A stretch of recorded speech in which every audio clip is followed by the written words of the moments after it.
தேவனுடைய பிள்ளைகளே, ஆண்டவராகிய இயேசு கிறிஸ்துவின் நாமத்தில் உங்களை நான் வாழ்த்துகிறேன். ஒரு வசனத்தை வாசிக்கிறேன். 1 ராஜாக்கள் 6ஆம் அதிகாரம் 13ஆம் வசனம். இஸ்ரவேல் புத்திரர் நடுவில் நான் வாசம் பண்ணி என் ஜனமாகிய இஸ்ரவேலை கைவிடாதிருப்பேன் என்றார். நிறைய நேரங்கள்ல ஆண்டவர் என்னை மறந்துட்டாரோ, ஆண்டவர் என்னை கைவிட்டுட்டாரோ அப்படின்னு நம்ம நினைக்கிறோம் இல்லையா? மனுஷங்க கைவிடலாம், உறவினர்கள் கைவிடலாம், நம்முடைய சூழ்நிலை நம்மை கைவிடலாம். ஆனா ஆண்டவர் இன்றைக்கு உங்களை பார்த்து சொல்லுகிறார், நீங்கள் என்னுடையவர்கள், நான் உங்க நடுவுல வாசம் பண்றேன், நான் உங்களை கைவிடாது இருப்பேன்னு சொல்லி ஆண்டவர் நமக்கு வாக்கு கொடுக்கிறார். இன்றைக்கு நிறைய பேர் ஆண்டவரிடத்துல ஆசீர்வாதத்தை கேட்குறாங்க. எனக்கு பணம் வேணும், எனக்கு உயர்வு வேணும், எனக்கு நல்ல வேலை வேணும், எனக்கு நல்ல ஆசீர்வாதம் வேணும், என் குடும்பத்தில் நல்ல சமாதானம் வேணும் அப்படின்னு நம்ம கேட்குறோம். ஆனா ஆண்டவர் இது எல்லாத்துக்கும் மேலா நான் உங்களோடு கூட வாசம் பண்ணி உங்களை கைவிட மாட்டேன் அப்படின்னு சொல்றார். ஆண்டவர் நம்மோடு கூட வாசம் பண்ணா அதுக்கு எல்லா ஆசீர்வாதங்களும் நம்மோடு கூட எப்பவும் குறைவில்லாமல் இருக்கும். ஆமேன். நம்முடைய முடிவு ஒரு தோல்வியா இருக்காது. ஒரு பெரிய ஜெயமாக நம்முடைய வாழ்க்கை ஆண்டவர் நடத்துவார். இப்ப யாக்கோபு தனியா ஒரு கல்லை எடுத்து வனாந்திரத்துல இருக்கும்போது அவனுக்கு எதிர்காலம் என்னன்னே தெரியாது. எங்க போறோம்னு தெரியாது, என்ன செய்ய போறோம்னு தெரியாது, என் வாழ்க்கையில என்ன நடக்கும்னு தெரியாது. ஆனா ஆண்டவர் என்ன சொன்னார்? நான் உன் கூட இருப்பேன், நான் உன்னை கைவிட மாட்டேன். இதான் சொன்னார். இதான் நமக்கு சொல்றார். நான் உங்க நடுவுல வாசம் பண்ணுவேன், உங்க கூடயே இருப்பேன், உங்களை நான் கைவிடவே மாட்டேன். அன்றைக்கு ஆண்டவர் யாக்கோபுடைய அந்த சூழ்நிலையை பார்த்து அவனோடு கூட நான் இருப்பேன்னு சொல்லி அவனுடைய எதிர்காலத்தை பார்த்து ஆண்டவர் பேசினார். இன்றைக்கு அன்பான தேவனுடைய பிள்ளைகளே, உங்க பிரசன்ட் சிச்சுவேஷன் எப்படி இருந்தாலும், ஒருவேளை ரொம்ப மோசமா இருக்கலாம்.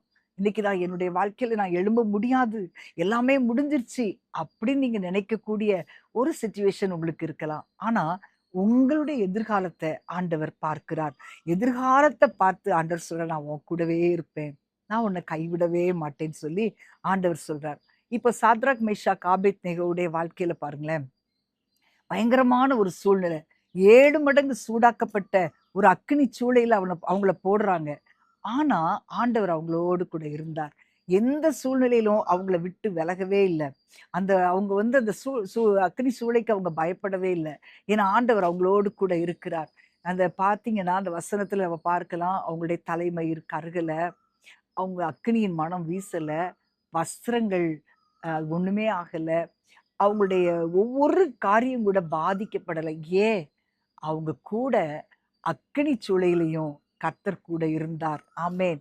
இன்றைக்கு அன்பான தேவனுடைய பிள்ளைகளே, உங்களுடைய சூழ்நிலை பயங்கர மோசமான நிலைமையில இருந்தாலும், 7 மடங்கு அதிகமாக்கப்பட்ட அந்த அக்கினி சூளையைப் போல இருந்தாலும், இன்றைக்கு ஆண்டவர் உங்களோடு கூட இருக்கிறார். ஆண்டவர் சொல்லுகிற வாக்குத்தத்தம் என்ன தெரியுமா? உலகத்துல நிறைய பேர் நம்மள கைவிடலாம். ஒருவேளை நிறைய பேருடைய வாழ்க்கையில பார்த்தீங்கன்னா, பிள்ளைங்க எங்கள கைவிட்டாங்கன்னு சொல்லுகிற காரியத்தை நம்ம பார்த்திருக்கிறோம். கணவன் கைவிடலாம், மனைவி கைவிடலாம், பிள்ளைகள் கைவிடலாம், உறவினர்கள் கைவிடலாம். ஆனா ஒண்ணே ஒண்ணு, ஆண்டவர் உங்களுடைய உங்களோடு கூட இருந்து உங்களை தம்முடைய பிள்ளையாக அவர் தெரிந்தெடுத்திருக்கிறார். ஆகவே உங்களோடு கூட இருப்பாராம், உங்களை கைவிடவே மாட்டாராம், உங்க நடுவுல வாசம் பண்ணுவாராம். இப்படி ஒரு தேவன் இருக்கும்போது அன்பான தேவனுடைய பிள்ளைகளே, நீங்க ஏன் கவலைப்படணும்? இன்றைக்கு நீங்க ஒருவேளை கண்ணீரோடு இருக்கலாம், நிறைய காரியங்களை குறித்து ஒரு காத்திருப்புல இருக்கலாம், ஒருவேளை ஜெபித்தும் நிறைய காரியங்களுக்கு எனக்கு பதில் கிடைக்கல அப்படின்னு சொல்லி நீங்க சோர்வோடு இருக்கலாம். ஆனா இன்றைக்கு ஆண்டவர் உங்களுடைய வாழ்க்கைய அப்படியே விட்டு விலகவே மாட்டார். உங்கள விட்டு விலகவே மாட்டார். அவர் உங்களோடு கூட இருப்பேன்னு சொல்லி ஆண்டவர் உங்களுக்கு வாக்கு கொடுக்கிறார். உங்க சூழ்நிலைய பார்த்து உங்களோடு இருக்கிற தேவன் அல்ல, உங்களுடைய எதிர்காலத்தை பார்த்து உங்களோடு கூட இருக்கிறார். ஆமென். அன்பான தேவனுடைய பிள்ளைகளே, உங்க வாழ்க்கையில இன்னும் நிறைய காரியங்களுக்கு எனக்கு பதில் கிடைக்கல, இன்னும் நான் நிறைய காரியங்களுக்கு காத்திருக்கிறேன், எனக்கு எதுவுமே நடக்கல அப்படின்னு சொல்லி நீங்க ரொம்ப சோர்ந்து போனீங்களா?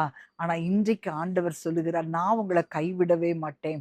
இன்னும் நிறைவேறாமல் வாக்குத்தத்தம் இருந்தாலும் நான் உன்னை கைவிடவே மாட்டேன்னு சொல்லி ஆண்டவர் உங்களை பலப்படுத்தி கொண்டே இருக்கிறார். இன்றைக்கு நம்ம ஜெபிக்கலாமா? அன்பின் ஆண்டவரே, உம்மை ஸ்தோத்தரிக்கிறோம் அப்பா. ஆண்டவரே, இன்றைக்கு நிறைய பேர் ஆண்டவரே தளர்ந்து போய் இருக்கிறாங்க ஆண்டவரே. உம்முடைய பிள்ளைகளை கர்த்தர் ஆண்டவரே நீர் உம்முடைய பிரசன்னத்தினால் நிரப்புவீராக. தகப்பனே, அவர்களுடைய எல்லா கவலைகள் ஆண்டவரே, எல்லா பாரங்கள் எல்லாவற்றையும் பார்த்து ஆண்டவர் என் கூட இல்லையோன்னு நினைக்கிறாங்களே, அவங்கள பார்த்து நீங்க சொல்றீங்கப்பா, நான் உங்களோடு கூட இருக்கிறேன், உங்களை கைவிட மாட்டேன்னு சொல்றீங்க. அப்பா, யாராவது ஆண்டவரை கைவிடப்பட்ட நிலைமையில் இருக்கிறவங்களுக்கு இந்த வார்த்தை ஆண்டவரை தைரியப்படுத்தட்டும். கர்த்தர் என்னோடு கூட இருக்கிறார் என்ற சூழ்நிலையிலே உடைய பிள்ளைகள் மாறட்டும் ஆண்டவரே. அப்பா, உமக்கு ஸ்தோத்திரம். உடைய கரத்தில் ஒப்பு கொடுக்கிறேன் இயேசுவின் நாமத்தில் பிதாவே. ஆமேன், ஆமேன். பிரியமானவர்களே, உங்களுடைய சூழ்நிலை மாறுறதுக்கு முன்னாக ஆண்டவர் சொல்லுகிற காரியம், நான் உங்களோடு கூட இருப்பேன், உங்களை கைவிடாமல் இருப்பேன். ஆண்டவர் உங்களை ஆசீர்வதிப்பார்.